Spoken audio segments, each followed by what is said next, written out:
कंडिशनला आपली सिस्टीम बंदच आहे. म्हणजे आता तुम्ही नवीन जॉब आणताय, सगळं नवीन करताय, आता सिस्टीमला आपल्याला लर्न करावं लागेल की तुमचा जॉब कसा आहे.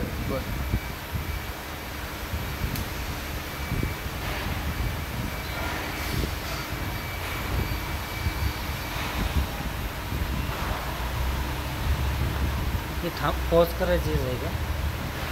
त्याला सांगा ते थोडं भरपूर व्हिडिओ थांबायचं. ही जी गन आहे IP6FT आहे. तर IP6FT त्याच्यामध्ये बॅच 1 आणि बॅच 2 आहे. बॅच 1ला काय केलं आपण, हे वरचे कूलरचे जे 4 बोल्ट आहेत, हां, तर याला जो 20 ते 25 न्यूटन टॉर्क आहे तो आपण इथे सेट केल्यानंतर 4 बोल्ट आहेत म्हणून 4 क्वांटिटी आहे. तर या केसमध्ये काय झालं, आपण पहिले बॅच 1 सिलेक्ट केला. आता ऑलरेडी याची पहिले इनिशियल आपण करत होतो म्हणून याची लर्निंग सायकल कंप्लीट झालेली आहे. त्यामुळे आपण जर ओके केलं तर ते फास्टनिंग म्हणजे रेग्युलर प्रोडक्शनला जाणार. तसं न करता आपण काय करायचं, क्रॉस करू आणि नेक्स्टला जाणार. नेक्स्टला गेलं की हा जो 20 ते 25 न्यूटन टॉर्क आहे तो इथे येणार. तुमचं लोअर टॉर्क 20, हायर 25 आणि आपण टार्गेट एक मिडलवाला 23 सिलेक्ट केलं.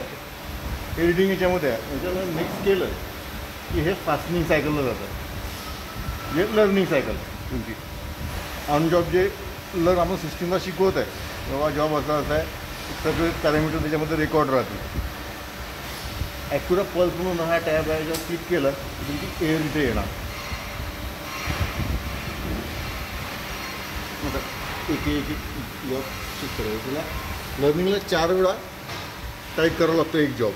एक जॉब असेल तरी 4 वेळा, 4 असेल तर काही प्रॉब्लेमच नाही, आपल्याकडे 4 वेळा होऊन जाईल. 23.78 आला, 20 ते 25च्या मधातला.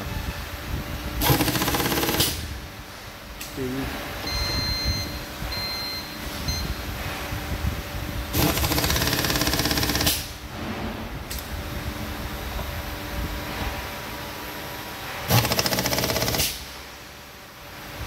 बॅच कंप्लीट, लर्निंग कंप्लीट झाली. हां, त्याला आपण ओके करायचं. आता हे बॅच 2 ची लर्निंगला जाणार आहे. इथे नेक्स्ट केलं बॅच 2 ची लर्निंग म्हणजे ही लर्निंग. याला पण आपल्याला 4 वेळा करावं लागेल. 4 रीडिंग घेते ती. क्लिक करायला. हां, ओके. खोल त्याला परत खोल आणि परत 4 वेळा.